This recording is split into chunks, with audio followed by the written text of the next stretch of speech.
With that, we're like super high tech, and we've got a fantastic panel here for you tonight, and we're very, very excited.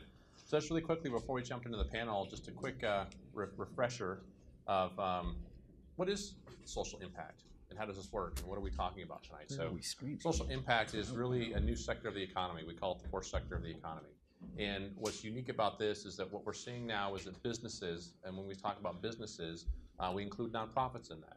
We see that social impact businesses are mixing, mission and margin. They're mixing purpose and profit together, and they're creating new opportunities for us to impact our community, for us to help different populations and to serve. And so we're seeing this blend, this hybrid between for-profits and nonprofits. And so you're going to hear from folks up here, some of whom work for those. And obviously tonight we're talking about social enterprise, which is a mission-driven business. And that mission-driven business is important and unique because they are creating solutions to social problems, and they're solving those problems by using a model of capitalism. And so what we're starting to see now is people are using capitalism as because it's a powerful economic engine, they're using that to create solutions to problems. They're using this powerful economic engine of capitalism to create good as well as to provide more gain and more opportunities for folks. So now we're starting to see this shift in business. We're starting to see more people realizing that got to make money, got to produce that profit, but you also got to have this higher purpose. And we're starting to see in the research that people are starting to say, you know what, I'm going to purchase products from somebody who has more. I get more for my money because I'm investing in my community. If you're somebody that's interested in working for one of these companies, it's the same type of thing. People want to go work for a company where it's about purpose. People will take a pay cut to go work for organizations like you're going to hear from tonight. So this is part of the series that we do. We want to create value for everybody and create information and education, but at the same time, we want you to hear from local subject matter experts in terms of what they're doing and how they're operating. So we've got a great panel for you tonight, and without further ado, we'll go ahead and let them introduce themselves just really quickly, and then after that, we'll start the questions. But Chef, if you want to start out, just who you are, where you work. Hi, I'm Chef Brent Beavers. I'm the executive chef at Aspen Point Cafe and Catering Company. I'm Tina Schwanner. I own Frela Boutique. Chris Medina, Executive Director and CEO of Pikes Peak Habitat for Humanity. And I'm James Proby, the founder and Chief Ethos Officer of the Men's Exchange. Love that title. And James, the first question is really, truly for you in the sense of, just tell us how your social enterprise operates. Our social enterprise, specifically, we dress men, so I'm a haberdasher. So we want to make sure that we help men evolve, become better human beings, be better men, better men for their communities, for their significant others. But we start with that by helping men dress better. So everything in our shop is completely donated. So 100% of the items that come into our shop are donated. We have them dry cleaned. Once they've been dry cleaned, they go back out for merchandising and for sale. Everything in our shop is $40 or less. I'm wearing 100% of clothing that I got in my shop, so everything is of a particular quality of what we particularly work with. We provide a boutique experience, so we make sure that all the men get sized, get fitted. Alterations are available for them as well. So our goal is to make sure that men get a full boutique experience. They have all of their sizes taken for them, measurements given for them, so they take that with them when they leave. They pay less money. And then for every 9 men that are able to purchase clothes with us, we're able to dress 1 man in our community at no cost. So our nonprofit partners refer individuals to us every single month, and we get a chance to dress those men who are in need, usually for some form of an employment opportunity, but others because they've had a death in the family, or they're dealing with homelessness issues, or they're reentering from incarceration for a whole myriad of different reasons. We work with our nonprofit partners, and we help those men get dressed in and provide them the leg up to get to their next opportunity. Great, thank you. Chris, tell us a little about your social enterprise and how you operate. So with Habitat for Humanity, we work with families to build affordable homes. And one of the great ways to do that is through the Restore. I don't know if many of you have shopped at our Restore. We receive donated new and used building materials, and then we sell those at 50 to 80% less of market, and the proceeds of that goes back into building homes. So our Restore currently, basically it's paying for 4 of the 8 homes we build each year. So that's a really good return on that. We sell building materials, furniture, appliances, and it comes from a variety of places. So not only from the local builders in town, but if an apartment complex or a hotel, a long-stay hotel is donating items, we go in and we'll take it. Now, those items stay out of the landfill, and we save approximately a little over, it was 90 tons in porcelain and about 101 tons in just scrap metal that we're keeping out of the landfill. So we're also a green builder, and by having the Restore, that provides green building too. It's also a place for employment training. So we work with Goodwill Rehires as well as AARP volunteers, and they come in and they gain job skills. Some we hire, some they go out into the community because they've gained skills and they've gotten hired elsewhere. So beyond affordable home building that supports habitat, it also has the local contractors come in. So contractors, small contractors primarily, landlords and individuals who want to upscale and remodel their businesses and their homes, they go to the Restore, and that saves a lot of money for them. So that's what helps keep housing affordable here in El Paso County. Fantastic. Thank you. Ina, how about your social enterprise? I own Frela Boutique. We are a fashion boutique. We have clothing and gifts, but everything at Frela gives back in some way or another. I created Frela to make giving back easy for everyone was my thought process, and it kind of grew from there. So everything at Frela gives back, whether it's clothing that helps women transition out of bad positions in Cambodia. We have candles that help fund teacher products or projects, or pet products that give back to animal rescue. So you can help a myriad of people by just shopping there. So Frela has just grown, and we've enjoyed being 100% impactful. We also work with the Hanger, and where you can bring us your gently used clothing, and we will donate it to the Hanger for you. And we also host events for them where we give a portion of our sales to them. So it was really important to me to make giving back easy and accessible to everyone. We kind of joke that you can do it on your lunch hour. So that's Frela. Great. Thank you so much. Jeff? So Aspen Point Cafe, we use the training, the facility to train students in kind of basic culinary arts. It's kind of like a boot camp. So we have a cafe that's open to the public. We have a very busy catering company. So we work with people that are kind of coming out of disenfranchised roles or have kind of gone through some type of life crisis, can kind of be all over.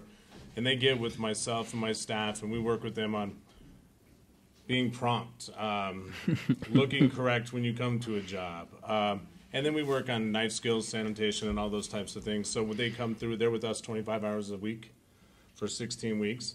Can usually build some pretty good habits. And once they complete the program, we give them some kitchen tools. We give them a knife kit, and we work with them on finding employment that may be right for them, because so many spots in kitchens, not everybody's going to be a chef, but we don't need hundreds of chefs. We do need hundreds of people in kitchens.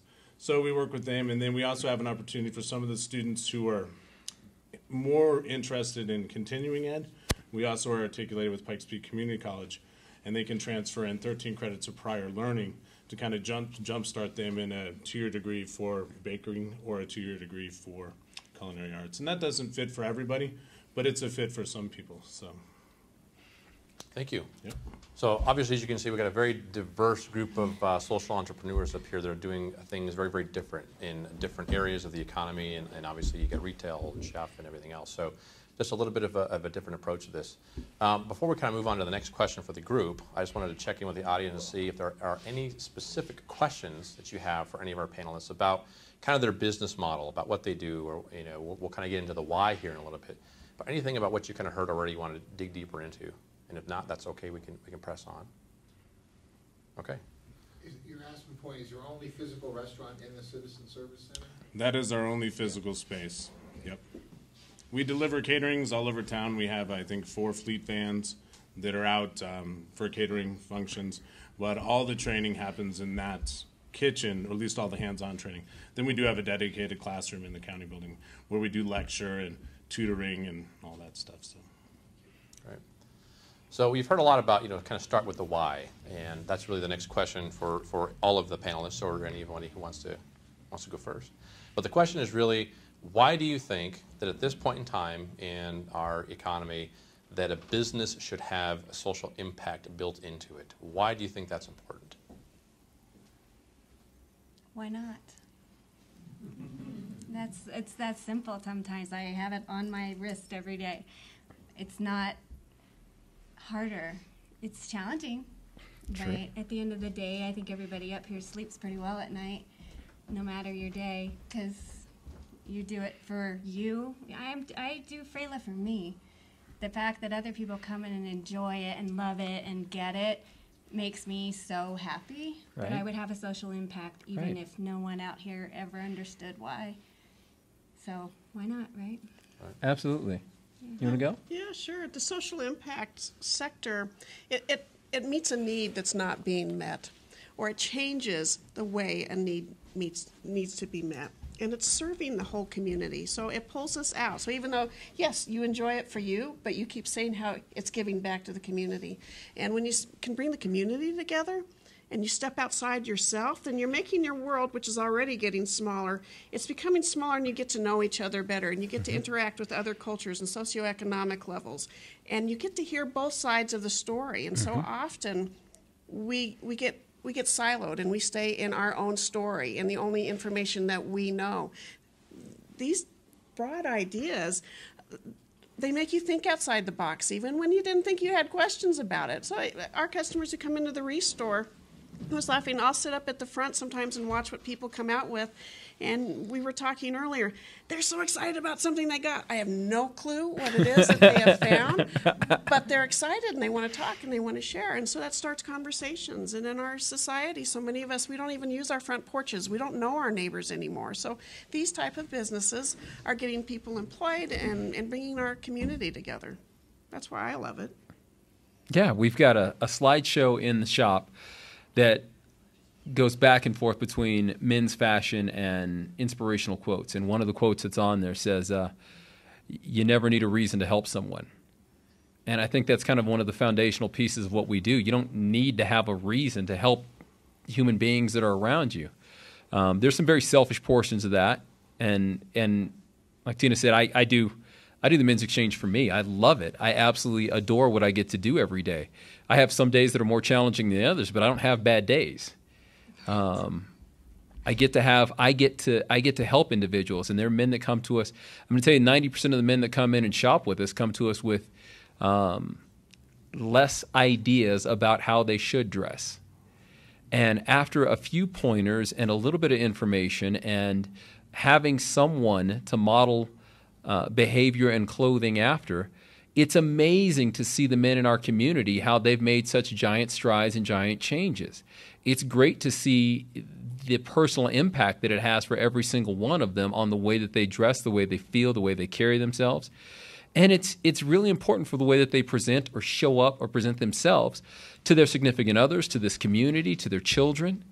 All of that feels absolutely incredible. So when we start thinking about a business that we want to do and how we want to impact it, I can't imagine myself. I've owned businesses in the past. I will own this business. I'll own other businesses in the future. I can't imagine any business that I'm involved with ever again not having some form of a social impact, because being part of a community is not taking from it, it's giving to it. And if you're not giving back to your community, you got to re-examine what you're doing and figure those things out. We've made excuses for business for a long time and say, oh, it's not personal, it's just business. That's a crock. It is personal. You're personally impacting someone's life with every single thing you do every single day. It's an incredibly personal environment. And if you're not willing to do something good for those individuals that are inside your community, get out of that community and go someplace else. Amen. I think that businesses needed to change for a long time, and I've owned numerous businesses. We, as business people, obviously, I want to make money. I want to be successful in my own right. I think that's a very important thing to not lose sight of. But somewhere along the line in business history, it became where that was the priority, and we need to have that priority shift. I owned 2 restaurants in the past and was always a mentor and a teacher, and now with the social impact piece and social enterprise, kind of took that a step farther where I'm not only teaching young students, I'm working on people with rebuilding their lives. And it has become, I mean, I'm obsessed with cooking. I can't get away from it. It's impossible. I tried, didn't work. Now I'm equally obsessed with the teaching part of it. Because there's something, I mean, it's great to make a cool dish, but when you can teach someone to make that cool dish, Right. and that dish represents way more than food for them. Self-confidence, you know, skill building and all that. I mean, we've had people come into the program who, you know, 40-year-old people, I'm the first person to ever tell them good job. And I think that's criminal because most of them have had jobs before. And this type of setting allows us to kind of rebuild, because I think there's a lot of society that's kind of broken and needs tweaking. That's society's fault. I mean, when you really look at it. So we have to look at how some of the institutions we have, and they have to do things different and better. And I think business, there's total reason that a business can be super successful, make tons of money, and heal tons of people and fix tons of Right. people. The idea that those two things don't go together, to me, is asinine. So. Yep.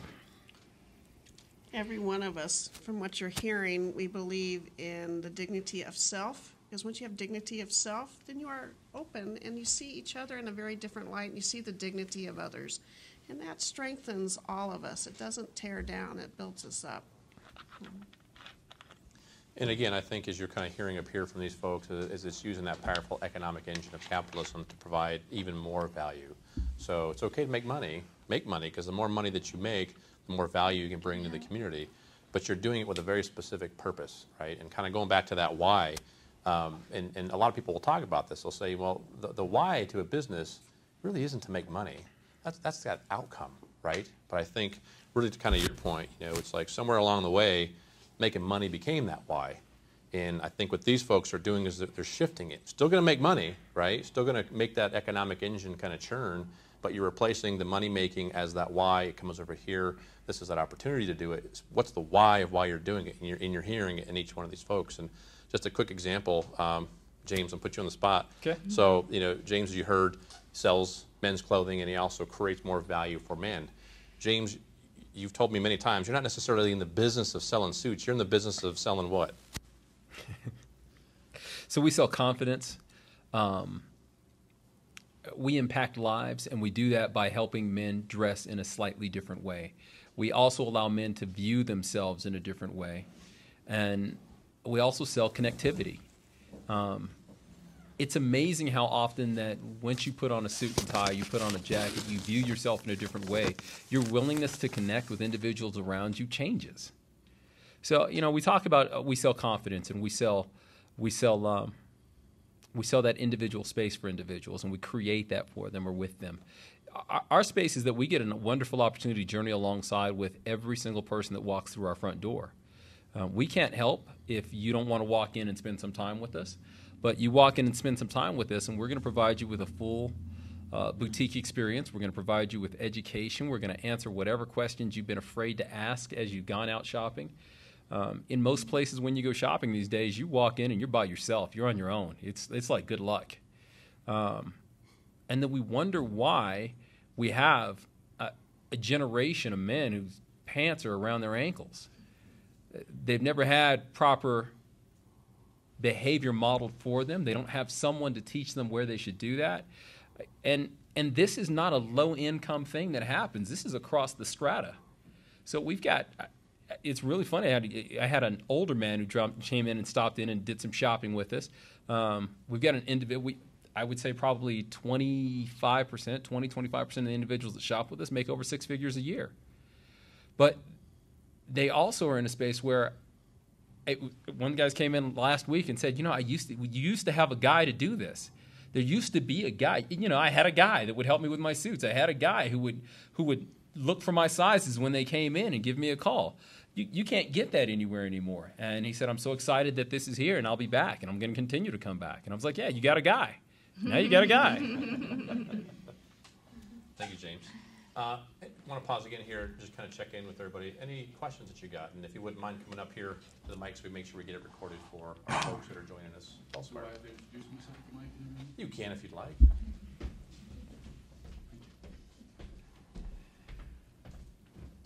Hello, thank you for being here today. It's very exciting just to listen to your wonderful stories. My question is going to go straight to your heart, and your answer is going to go straight to my students. When we start, I'm a business professor at Pikes Peak Community College, and we're always talking about profit, profit, profit, profit. So when you start your business, most people think, I want to start this business, I want to do it, I want to dive in, be the next Bill Gates. What moment or what thought process did you have to say, no, I want to do this and make a difference in my community? Why was that stronger than the profit motive? I think for me, it comes down to restaurants tend to be very transient. You get a lot of turnover and things like that. And it came down for me of if I became a good employer, people are happier at their work, and happy workers produce better product. They make less mistakes. They call in sick less. And I think that's kind of where it started for me.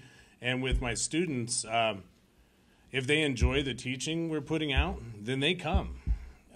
They come when they're sick. I have to send them home. You cannot work sick. I'm sorry, this is a restaurant. So I think one of those things is me, it really starts about that kind of environment of positiveness of, okay, so we're going to make a place, one, where you enjoy going to work. I've been in restaurants 30 years.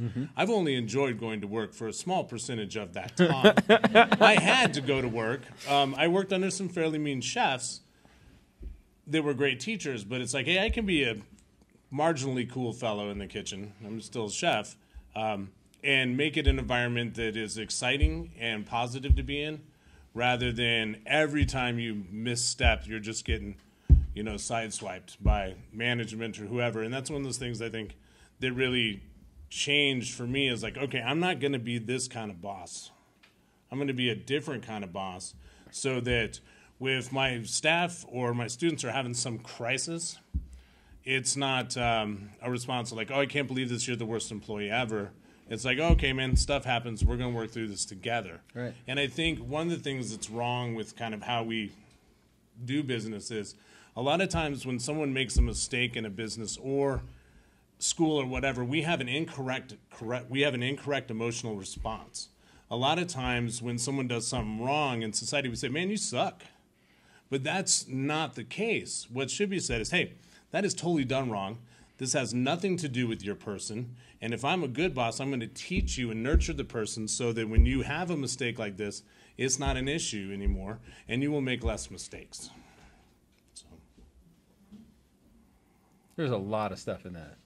So Not a lot. There was a lot there. there's a lot there. So you bring up the work of Carol Dweck, who wrote a book called Mindset, and it's moving away from a fixed mindset into a growth mindset. And the ideology of that is that only failure is quitting. Every day that you fail, you've gained a new opportunity to learn something new, and that's a space that we all live in as entrepreneurs. It's one of the spots that we all have to we get to occupy, and it's an amazing spot to be in. The other space that you brought up was, when did that switch for you? And honestly, with a shout out to the guy who wrote Schoolhouse Rocks and did the music and the lyrics for that, passed away this week, right? Within the last 3 days. Conjunction junction, we need to kind of change some of the spaces that's in there, because it's not or, it's and.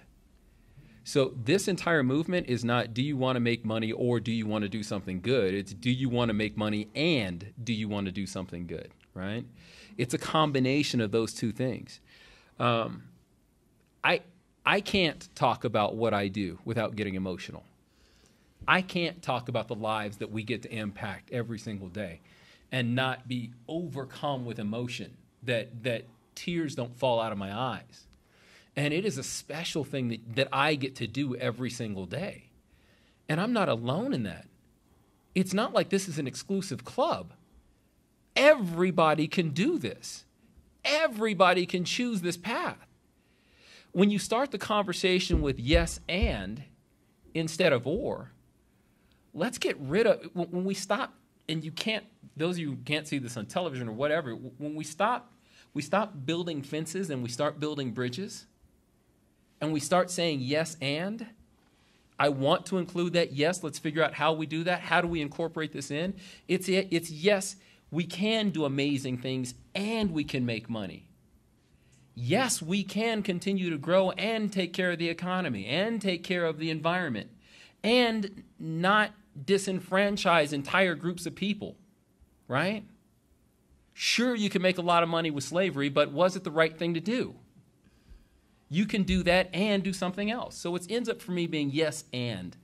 And if we start conversations with yes and, then the multitudes of multiplicity comes out. We get a chance to figure out more and more and more. Yeah. So for me, I'm probably the oldest one on the panel. When I graduated from college with an accounting degree, I had a choice of going for a CPA or not going into public accounting. And I saw so many of my friends, even at that point, female friends, who were not seeing their children, who were going through divorces, because at that time you really had to push hard to make partner by a certain time if you wanted to move up. So I made a conscious choice that I wanted to be a parent and a wife that was able to be more involved at home. So that's kind of where it started with me. I also grew up in the San Luis Valley, which is the southern part of the state. And there's a pretty large population of those who don't have as much as they would like economically. And I had to see and experience where people are treated differently because they have less or they're culturally different.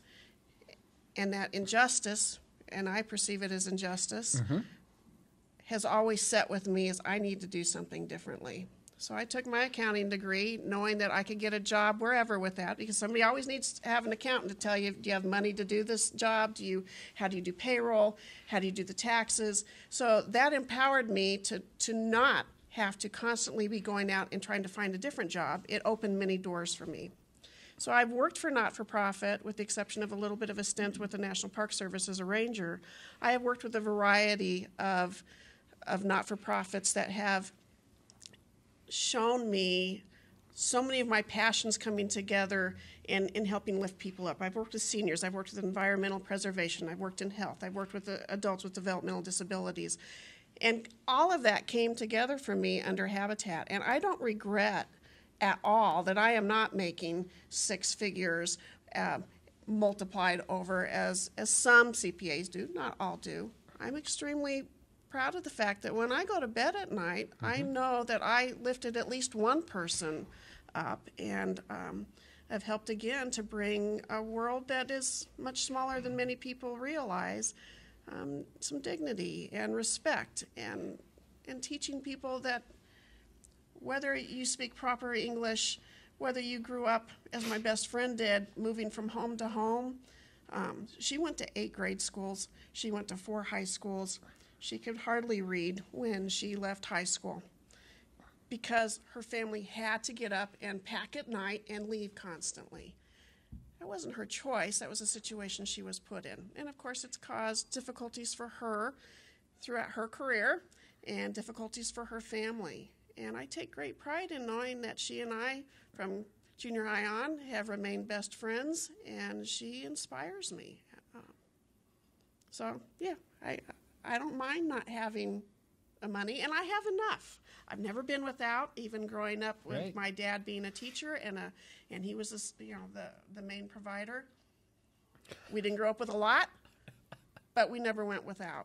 And so also, I give thanks to my parents who taught us that it's okay to have just enough and to treat others with dignity. So that's me, very personal. But Can I say just briefly, just to your students, I don't have a college education. I'm a hairstylist. I always wanted a boutique. I knew nothing about social impact. It evolved for me. I realized as my boutique grew, I was naturally drawn to products that gave back. And I ran with it and took hold, and it just ignited, and it's electrifying to me. So I feel like something as a student to talk to is just do what you do and then find a way to make it impactful, because you can make anything impactful, and you can do it as a hairdresser that wants to sell cute clothes. You can still have an impact, My mom says that to me. She's like, oh, you just sell dresses. I'm like, I know, I do just sell dresses, but I help people in Cambodia. I help the homeless mission here in Colorado Springs. I help so many different people while I sell cute clothes, and I have no formal education. except for life. I have a lot of life. That's formal. That's so formal. No, thank you so much, all of you, for your truly, you were right. It kind of went straight to the heart. And again, I think you really kind of talk about it's the and I think that's what you're hearing up here as well, is you're hearing from these folks that let's broaden the definition of success for business, right? Because traditionally the definition of success is measured in profit. And profit for profit's sake can actually cause some issues, right? Can kind of be a little bit scary. Look at the recession that we are kind of getting out of, right?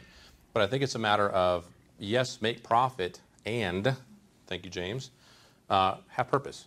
And so that's kind of what we want to talk about when we have these discussions is, broaden the definition of success. It doesn't have to be just that one thing. You can do both. It's not either or. You have a choice. You have another option, too, up here as well.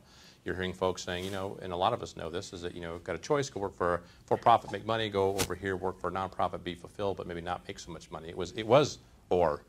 And I think now what you're hearing from these folks is there's an and. Did you know there's a third option? Did you know you can combine your skills as an entrepreneur in your heart and your passion for serving your community? Did you know you could do both? And most people kind of go, I didn't know you could do that. That's legal? Yes, it's legal. And it's totally fine. And actually more and more people want to do that. So I think that's what you're hearing a lot too. So thank you for the work you guys are doing with that. Next question for the rest of the group is, as we see and hear more about really truly this kind of growing movement, and I just kind of reference the tagline of the Institute, we hope to, with the help of everybody in this room, truly accelerate the evolution of business. We believe that's what's happening here. We're seeing this different way of doing business. Capitalism 2.0, right?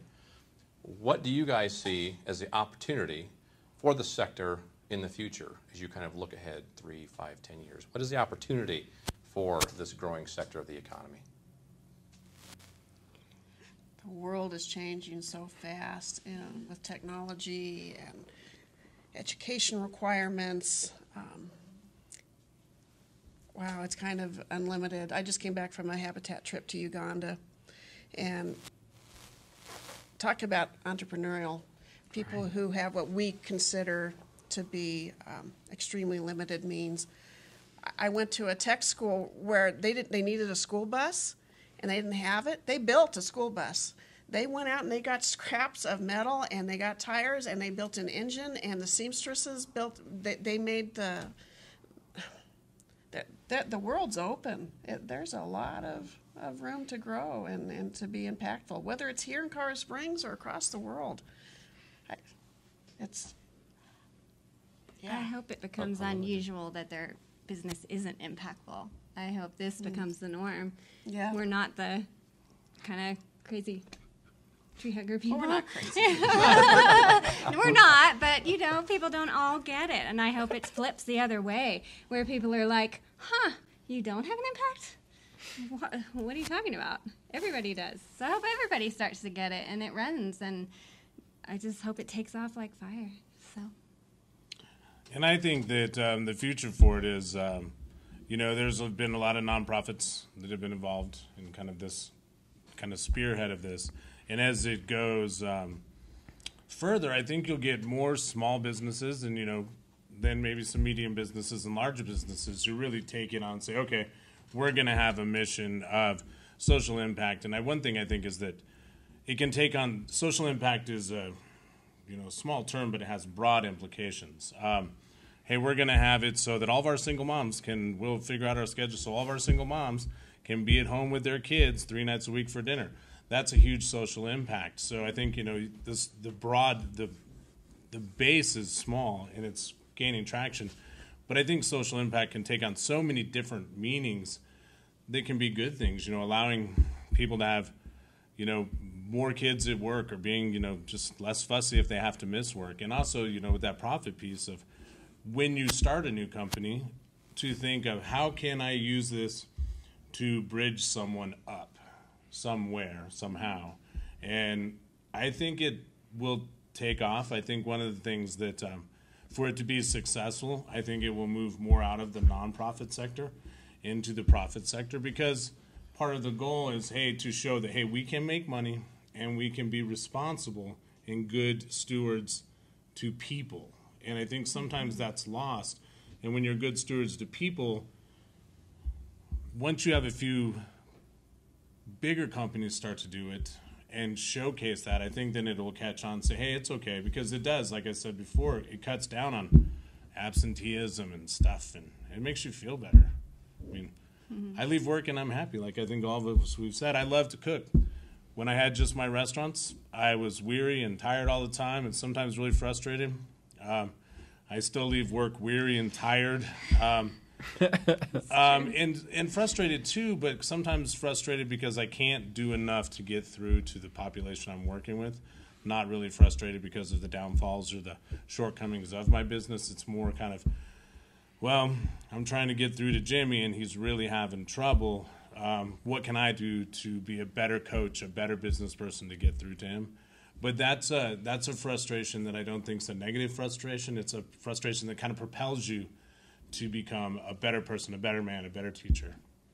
So I hope that's how it goes. I think it will go that direction. Yeah, the future is in many ways the past. Oftentimes we founded capitalism on a bartering system where I took care of you and you took care of me.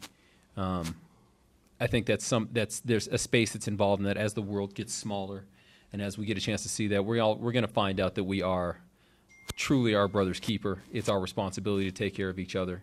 And as that continues to happen, I think you're going to continue to see this continue. It will proliferate and grow. And I really do. I'm right there with Tina. I hope this ends up being the case where we're no longer the weird kids at the breakfast club table, but the rest of the school catches up. So.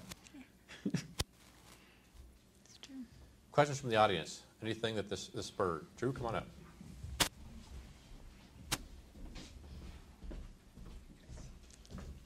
Well, this has been an excellent panel, and I'm very inspired. I kind of come from a more environmental impact background, thinking about repurposing materials, and so a lot of times with the social impact, it's a little harder for me to contextualize. But what I hear and what I see an opportunity for is thinking about how to influence our verticals. When we're talking about food, I'm so keenly aware of impacts that farmers are having to deal with, from cross-contamination of pesticides to, not being able to support their families or keep their bills up, with fashion, fast fashion especially. There's exploited labor forces around the world that are making all these clothes for us that go through different cycles. Building codes are not necessarily designed with the utility ratepayer in mind. Habitat houses are. Habitat houses are? Yeah. Yeah. So how does Habitat influence developers? How does TechWare's upcycling technology influence fight planned obsolescence? I mean, this is something on the ground level. Practitioners can really drive this forward, but ultimately we're going to have to take it vertical to really have a fulfilled impact, if that makes sense. So I just wonder if you guys have any ideas or thought any about that. And I haven't been in your boutique, but I think with the fair trade and those types of products are kind of leading the way. But as far as what's pragmatic for us right now, do you guys have any ideas? Your voice is your best tool. So advocacy is huge. When you feel passionate about something, you got to start grassroots unless you know somebody else who's already got a movement going. And you sit in and you learn about what regulations are happening, whether it's home building or health or fashion. So an example of that with Habitat is we're an international group, and we advocate at grassroots for women's rights for land. So a lot of families are displaced because spouse dies, family's kicked off the land, they don't own the land. So we advocate in that way. When it comes here to the U.S., we are changing our model. We're going into multifamily where we can survive when you don't have a construction defects law that can cause you problems. So you have townhomes or you build up and you do condominiums. We already build beyond the required code, so our our simple, decent, affordable houses, they run $30 to $50 a month in utilities. So you're looking at and Habitat is known across the world for being a green builder. So you've got to, you have many, many interests, it sounds like. You need to find one or two that you're truly passionate, and you become the expert in that, and you get in front of your legislators, you get in front of that local, state, national, and you tell them, here are the things that I'm seeing, and you find out who else has a similar voice and desire. But that advocacy is key to making a lot of change, impactful change. My suggestion. The Ties, that's your company. Okay. And you want to take your company vertical. Well, yeah, I'm thinking about the verticals. I mean, planned obsolescence is a thing. It's a design institution of, let's make something good enough, but not built to last. Just good enough, maybe 5 or 6 years, then let's design it to break. So we keep this consumption economy fueled. Sure. So that's kind of what I feel, like TechWares is up against, but it's not just TechWares. It's not, it's every industry represented here. And so how do we influence the vertical industries above us? I hope I'm using that term right. I may not be, but supply chain. Thank you. So I think So there's other pieces that are in there, Drew. So obviously, Drew has a business called TechWares. He does upcycled computer boards, circuit boards. He makes jewelry out of them. He makes ties out of them, makes accessories out of them. We carry them in our shop because we also want to support our local business people. But I've thought about this for a while, and there's something that we can do in creating our own space. And I've called it, in my mind, I haven't told any of you this yet, but it's called Get Up Thrifted.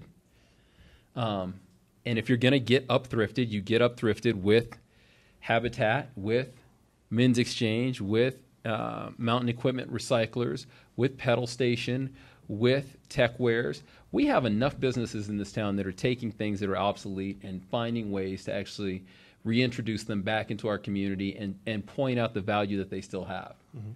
We can use that together as one voice. That creates a very powerful lobby that is not necessarily a lobby. We can totally do that, right? That's a space for us to get involved with. The second thing, and it addresses both questions, that yours and Jonathan's previously, none of us are getting any younger. whatever. I am. All right, I'm getting older by the second, I okay? refuse. But the reality is that as we get older, we have a responsibility to teach an entire new generation of individuals how they can be socially responsible and how they can actually build businesses. That we get a chance to define this space and teach hundreds of thousands of people how they can impact, so that this next generation and the generation after them will have a very clear-cut idea that this space exists for them, and they can continue to build businesses in there. That's going to ultimately change the supply chain, change the silos that are out there, change the verticals that are in those spaces, because those are individuals that are entering into the workforce knowing this is an option for us, this is an opportunity for us, this is a space where we can grow. You know, Sidney Poitier said in Guess Who's Coming to Dinner, you know, people are dying on a daily basis. Not until we get rid of that dead weight off our backs do we get an opportunity to grow in a different direction. This is an opportunity for us to grow in a different direction. The world is changing so fast. When I was in high school and college, my college programming, computer programming, was Fortran. And COBOL. yeah, which you may not even know what that is. 3D printers that can change the world, that provide a child's hand. You've got such imagination, and that's where you've got to put that imagination to a voice and meet with people like this and say, hey, here's an idea. You're going to find kindred spirits to say, oh, don't do that. That'll never happen. Yeah, well. Yeah, and change your world. Change everything around you. You just keep. I always visualize this silly mannequin I have at the shop with this flowers coming out of its head because I lost the head, and I just in my mind it's stepping stones, and I'm just putting them down. Some of them don't connect, but if you change your world, it ripples out, and you meet people that know more than you and know the next step. So changing the supply chain ahead of you so far, it's kind of like dial it back, start here. That's going to change. They're going to have to change because we're all changing. So And you need to come to Frela. Sounds Yeah, like. I'm going to check it out for sure. You should go to Frela. I think that the food system and the way food is produced, the way restaurants are run, it's an area that has a lot of trouble in it. Wages aren't great. Food is more expensive than it probably really needs to be. We talk a lot with some of my chef friends of like what a true food cost is. The farmers are not getting enough of the true food cost to sustain small family farms. We try to do is say it's very expensive to eat local, small farm, organic. You have to have a pretty substantial income to do that all the time. So many people just say, hey, I don't do that. We try to teach people, hey, just do it sometimes. If you can buy local pork 6 times a year, you have made a difference, especially if 10,000 people do that. Yeah. Then all of a sudden our small pork producers in Colorado are no longer at risk of not being there. So we always teach people, I say, hey, eat organic and small farm stuff if you can. But it's not an all or nothing thing. And I think sometimes whenever we're dealing with a problem or something that needs to change, it's like, well, I can't do 90 or 100% of this, so I'm not going to do anything. And it's like, hey, it's eat healthy a little bit. I think we have to change the way our portions are. Restaurants have to change the way they pay people. Restaurant workers don't make very much money. You can be working in the nicest restaurant in town and serve all small farm meats, vegetables, things like that, and you cannot afford to buy that food.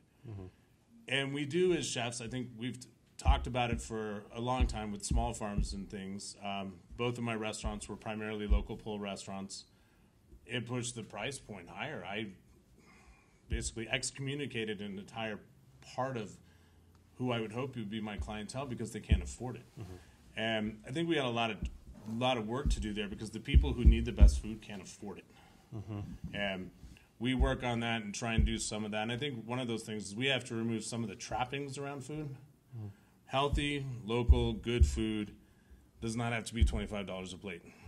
One, if we eat less, it doesn't need to be $25 a plate. And then if we look, and that's not I think we also have to change the way we look at how we eat meat. I'm avid meat eater, but we eat meat irresponsibly.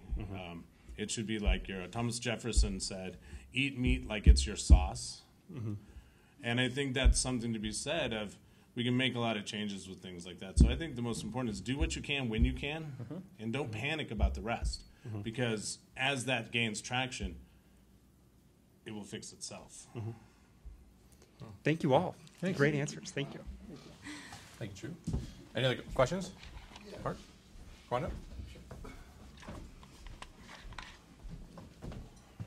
Hi, Mark Snyder's my name. Are each of your entities nonprofits, not-for-profits, or I know Habitat is. Say that again, Mark. What's the question? Are you not-for-profits, 501Cs? So we're 501c3 as well. Yeah. Yeah, Aspen Point is as well. I'm for profit. You're for-profit, yeah. Well, and I'm an attorney. I advise several nonprofits and foundations, and I actually ran a Habitat for Humanity in the early 90s, Prince George's County, Maryland. But when I first got on that board, and it's a theme I've had my whole life now, they didn't understand that the only difference really between a not-for-profit and a for-profit is what you do with your profits. And trying to get these nonprofits to understand that they have to run their entity as a business is so hard. I can usually tell in the first 5 minutes pretty well whether they have a chance of being around in 18 months or not, because whether they understand that or not. And I'm trying to, I guess my question would be, how do you decide when you're making your annual budget, say for 2019, and you're looking at everything, do you have a target number as far as what your fund balance is going to be, what your reserve is going to be, and how do you balance that with your mission of social impact? So the founder of Habitat didn't allow Habitats to have an endowment. That's changed, and his belief was if you've got money, you need to be building homes. But Millard Fuller, not Jimmy Carter, Millard Fuller. Okay, all right.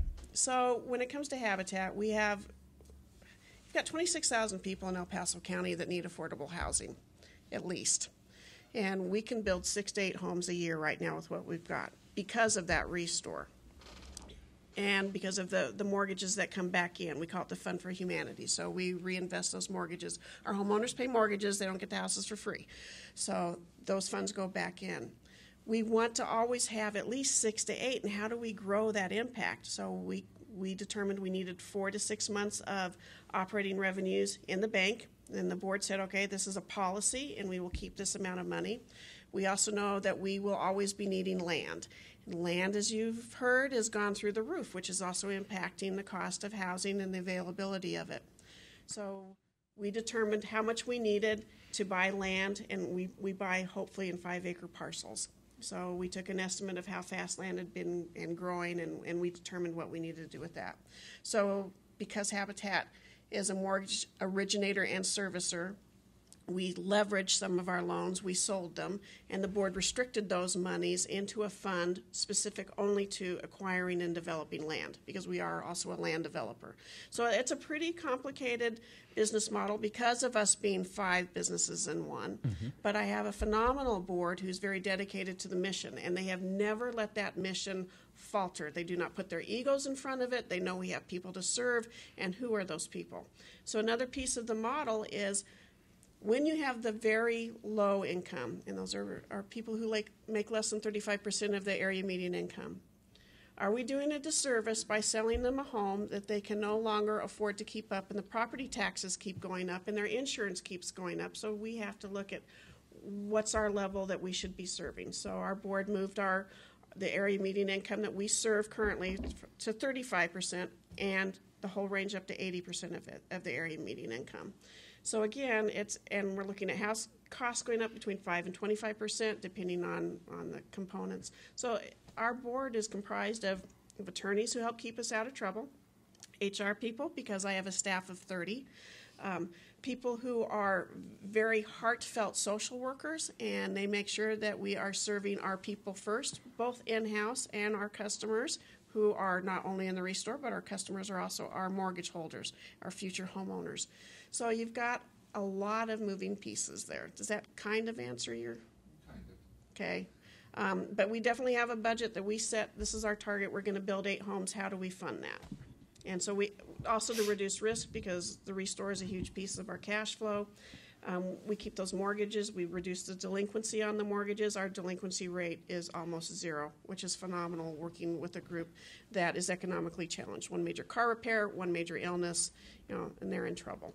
So that Fund for Humanity and cash flow. And honestly, when you're competing with 2,800 other not-for-profits in one county, and as you know, we're each restricted, Habitat's restricted to fundraise only in the area we serve, that's risky for us. So we ask for a lot of in-kind, too. So we have home builders who donate materials to us in time. I don't know. Let me know if you need more info. That's a good thing. Okay. Mark, for us, we wanted to make sure that we were generating our own income, paying our own bills, and then trying to figure out what we could do to impact outside of that. So we start with the business model that starts with good old American capitalism, right? We are also a 501c3, so that means we can also ask for grants and get funding from foundations. We specifically try to use that to fund additional programs we do, like we'll teach a men's class, actually a community class on entrepreneurship, how to start your own business. So when we teach the class, which is called Who Owns the Ice House, when we teach Who Owns the Ice House, we're going to have that offset by some grant funding. That allows us to do all of that still underneath the tagline, the umbrella of the Men's Exchange. But it also allows us the space to be particularly responsive as to what we need in this community. When we find that this community decides it needs more men's parenting classes, we have a space and an ability to put together classes around that in 60 days or less. If we need youth mentorship and we realize that there's a need in this community to help young men have conversations and develop relationships with other men in this community, we can put that together within 60 days. And we can go other places beyond our own money, which we will obviously leverage into that, but we can also go to other foundations and get money from them as well to help put all these things together. So it allows us the flexibility to generate our own revenue, as well as go to foundations and the public sectors and figure out where we can tie all this stuff together to do the most good. Yeah, that collaboration is key to survival as well. Yep. I think ours is our accounting and budgeting is a little muddy. We work within Aspen Point as a whole, and Aspen Point's a mental health provider for this county and Park County. So when we do our budgeting, we have obviously the cafe and the catering company, and all the revenue generated for that goes back into supporting the cafe. Be student issues and trainers and all those things. There is funding provided by the state for vocational rehab. Aspen Point qualifies for some of that money, so we get funding for each student that comes through the program. So we kind of budget as we got to have this many students coming through, otherwise we have to adjust staff and things like that. So it runs a little differently than a normal restaurant would. Because we have a 4-to-1 ratio is our max student to trainer. So I have 20 students, and that adds quite a bit of staff that I wouldn't normally have. So in this setting, my labor is kind of it's when you look at it, it looks out of line. But it's like for the money we generate off food. But the point of the whole point of its existence is to use this as a training ground. So that training money helps pay for the extra staff. The food itself really pays for itself. And if it was just a straight restaurant, it would be pretty viable on its own. But we'd have 8 less staff because I have 12 trainers. I don't need 12 cooks. That would be just a cafe. But we do need the 12 teachers because working with the population we work with, they need a lot of one-on-one instruction, and so that makes our budget a little different. So last question for everybody, and you get like 30 seconds for this one. So we want to get everybody out of here on time.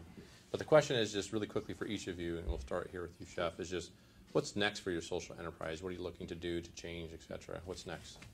Well, we're looking at Aspen Point. We've got a lot of students. It's going really well. As I was saying before, I think that the social enterprise needs to move into for-profit stuff. I have a startup little company called Immerse Cuisine that is starting in the Carter Payne. And one of my intents with starting that is it gives a creative outlet for me to cook in that's not the cafe. But it's going to provide a really good bridge for some of our kind of higher functioning students who've come through that really show a knack for food. It's a little bit more touched. It's a little bit more nuanced. It does kind of break it out of that really expensive food. There's nothing over like $12. You can come down and have something good. A lot of local focus. So we're going to use that as to kind of bridge these in, give them, a few weeks. We're looking at maybe 8 weeks of, employment with me before we can I can call a chef and say, hey, they did a really good job with me at Immerse. You want to take them in. So awesome. Thank you. Awesome. Tina?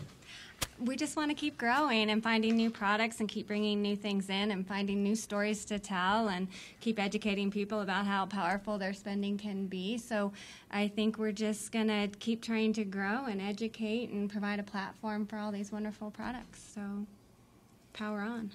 Yes. Awesome. Thank you. Chris? Definitely expand the Restore and continue to make sure that people know that its mission is habitat. We also work with School District 2 in a career readiness program. So we have students that come out Thursday mornings and they get hands-on experience with the trades. So that's another piece that we want to figure out how to expand with other school districts. There are transportation issues with that, but we're working on that. We're also becoming a partner with Paint Care, which is a state regulated where you can come in and donate your paint and then it gets recycled and made into new paint. So we're becoming the first non-state, non-government collector of that, and that will hopefully expand some of our business. So we've got a lot of ideas. Need some young people with more ideas to help get us going.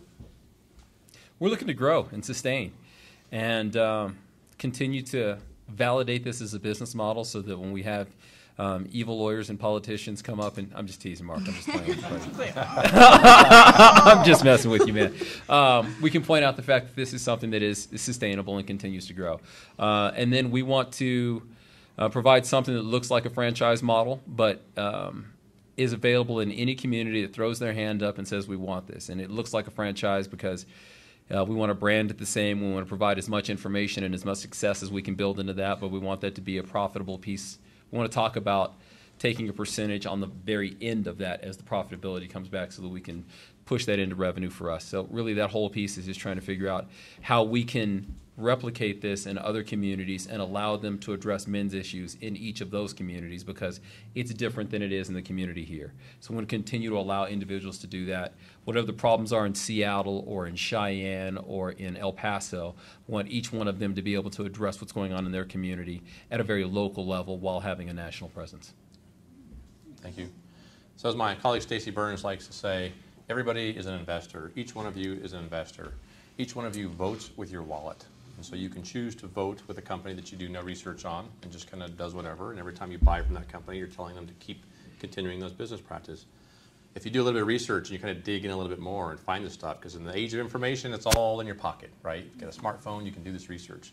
You can buy from, support local small business is one piece. Support local small business and businesses that are giving back directly to a cause you may be interested in supporting. So don't forget that. Hopefully that's a good takeaway. Hopefully you had many takeaways tonight. Can we get a round of applause for this great panel?